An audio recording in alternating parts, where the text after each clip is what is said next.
विकास लवांडेंना न्याय मिळवण्यासाठी दाद मागितली आहे। सरकारी वकिलांनी न्यायालयाची दिशाभूल केली। लवांडेंच्या अटकेप्रकरणी रोहित पवारांनी ही माहिती दिलेली आहे। तर विकास लवांडेंना न्याय मिळवण्यासाठी दाद मागितली असल्याचं रोहित पवार म्हणाले।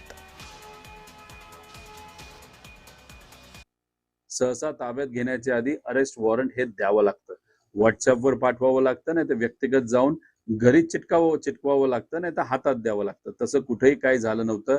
विकास लवांडेंना फोन सुद्धा तिथं आला नव्हता। ते जेव्हा बेलचा विषय घेऊन कोर्टामध्ये गेले होते, कोर्टाच्या गेटवर तिथं पोलीस अधिकारी आला आणि त्यांना तिथून उचललं आणि मग तिथं आल्यानंतर पार स्टेटमेंट झालं, सह्या झाल्या, मग तिथं अरेस्ट वॉरंट तिथं देण्यात आलं। म्हणजे बघा किती मोठा घोळ तिथं झालेला आहे। तर रोहित पवारांनी हे वक्तव्य केल्याचं पाहायला मिळतंय। विकास लवांडेंना न्याय मिळवण्यासाठी दाद मागितली असल्याचं आमदार रोहित पवारांनी म्हटलेलं आहे।